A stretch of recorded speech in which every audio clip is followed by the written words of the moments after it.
To my panel, where there are no political labels. You are banned from using any political labels or cliches in your argument, which includes terms like right-wing, alt-right, far-right, lefty, hard left, social, all that stuff. If you use them, it's $1 in the golden swear tin and you lose your point. Joining me now for this discussion, no holds barred, is the no-labelled Michael Koziol, the no-labelled James McPherson, and from London, the unlabelled Sophie Corcoran. Thanks, guys, for joining us. Let's get stuck into this. A new report has found that children are less fit than their parents were at their age, but it's not because children are glued to their screens or their iPads or because of lockdowns. Nope, it's because of climate change. Have a listen. A new study showing how climate change, specifically higher temperatures, is making our children more inactive and more obese. Michael, can we blame obesity on climate change? In fact, you ran slower in the Sydney to Surrey race than last year by a minute. Was that climate change? It was, well, look, I think it was probably, it might have been obesity, but I don't think it was climate change. I'll have to work on my fitness for next year.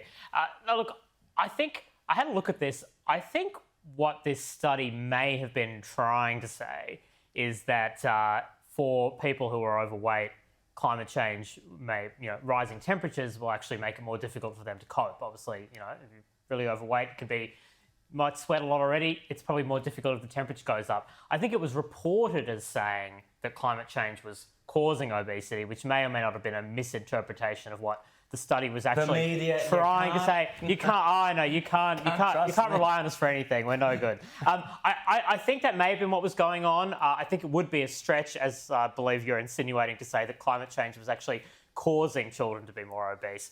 Sophie, what did you make of that particular story there? We can't hear you. Sorry, Sophie, lost the sound there. Fact. There we go. We got you now. Are we just going to complete? Sorry, I was going to say, it made me rage, Rowan, because are we just going to completely forget the fact that we forced children to stay inside for over a year, forced them to do school through a laptop, chained up parks and playgrounds, banned grassroots sports, and all we had open here, and I know it's the same in Canada as well, was the McDonald's. That's all the kids had to do in lockdown. They couldn't go out and play with their friends. They had to sit home and eat crisps. And now all of a sudden, the people that cheerleaded those policies are now coming out here and saying obesity is because of climate change. It's not. And even if it wasn't lockdown, that's what exacerbated the problem. It's the fact that, kids are having iPads and technology. All of our food is completely processed. It's got nothing to do with climate change at all, but they're just trying to peddle a new narrative to, play Project Fear with. But they didn't care months ago, Rowan. They didn't care about obesity then, did they? No? James. It makes you wonder, is there anything climate change is not responsible for? I mean, it reminds you of the Dark Ages. Exactly. Where people used to say, the devil made me do it. Well, it's the climate change that made the kids fat. The Los Angeles Almanac has recorded temperatures since 1878. And in 1878, the annual average temperature was 16.6 degrees Celsius. In 2021, it was 18.6 degrees Celsius. You can't tell me in 143 years, with a temperature rise of around 2 degrees, that's caused childhood obesity. The only people that would believe that, Rowan, are people who've had too much sun. Climate change. There you go, climate change. So is climate change responsible for anything at the moment, Michael? Probably global warming to an extent, but I don't know if we want to get into that. They're the same thing, aren't they? Okay, I'm confused no, now. They're slightly different. Okay, they're different. Okay, what's the difference? But I don't think climate change, as claimed, is probably responsible for making kids fat. I think to add to what Sophie was saying, don't forget that we also, in some states, closed school playgrounds. Exactly. So I'm not doing a very good job of disagreeing with you tonight, but I just thought we should note that. Okay, well let's go to another controversial topic. This week, the transgender clinic Tavistock in the UK was shut down because it harms children. Quote, it harms children. And the doctor responsible has been accused of harming children. Yet here's the ABC not reporting this story. Have a listen to Paul Barry admitting that the ABC doesn't report the story. And now, to a story that's been reported around the world, but you won't see on the ABC. England overhauls medical care for transgender youth. Tavistock transgender clinic shut down by NHS after review finds it is not safe for children. So, we asked the ABC why the closure of the London clinic and the debate around gender dysphoria treatment was seemingly of no interest. It told us The focus of our coverage is what is happening in Australia, and Australian practices differ significantly to those that were in Tavistock. The change in Britain's model could certainly form part of future coverage where it's relevant. OK, well, let's kick off, Sophie, because it's a British story, as that's the ABC's excuse. Is it being reported in Britain, this story? Yes, it was widely reported, but I feel like we're celebrating too early, Rowan, because yes, it was shut down and it needed to be shut down. And the thing is with this is that now over 1,000 families are now going to sue the NHS because of the Tavistock clinic. And that is just the beginning. When those cases start to succeed, we're going to see more and more and more. And this, in my opinion, actually could end the NHS. Now, we can celebrate that and say, thank God, we're finally getting justice. This place has finally been closed. But there is a catch here, Rowan, and that is the fact that they've closed the Tavistock, but they're opening 8 new regional gender clinics. So there's going to be more gender clinics, and they're going to be closer.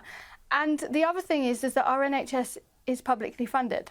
So these lawsuits, the only people that are actually going to pay for their failures are not the people involved, but the taxpayer ourselves. Wow. Great point. Others, other Brits. Michael, the transgender, a year ago, if it said transgenderism is going to lead to harming children, I'd have been shouted and screamed at, you're a this, you're a that.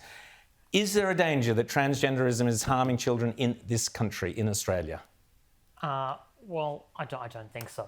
I mean, I think it's a really complicated area, and so if there's any topic I don't want to be putting money into the jar on, it's this one, because I think it is serious, and I think it is, for kids who are going through this, and families who are going through this, it's a really difficult thing. I don't think it's anything that, it's not something that people would kind of elect to want to experience, really. It's a difficult thing, and sure. I think society makes it more difficult for them, and we shouldn't do that. On the other hand, clearly with any medical decision, there have to be processes, there has to be consent, and it has to be informed consent. And, I did a bit of writing on the Tavistock case a year and a half ago when it was first wrapped over the knuckles by a court in the UK, and I think it is worth writing about. I don't think there's some conspiracy at the ABC just because they didn't do a story on this occasion.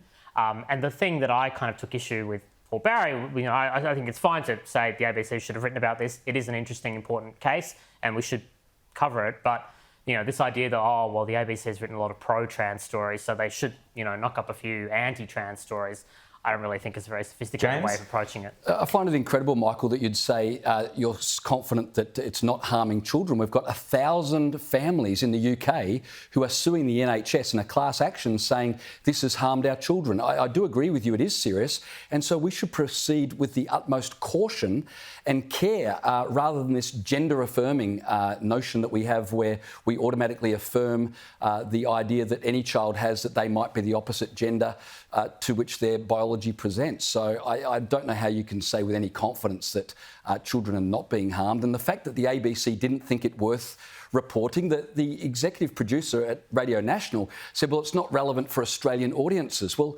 just a month ago, the ABC reported a story on what the Russian invasion means for LGBTQ people in Ukraine. How is that relevant to Australian audiences? And yet 1,000 families suing the NHS over a medical procedure that we're endorsing here is somehow not relevant. You can't tell me that's not deliberately trying to push this to the side.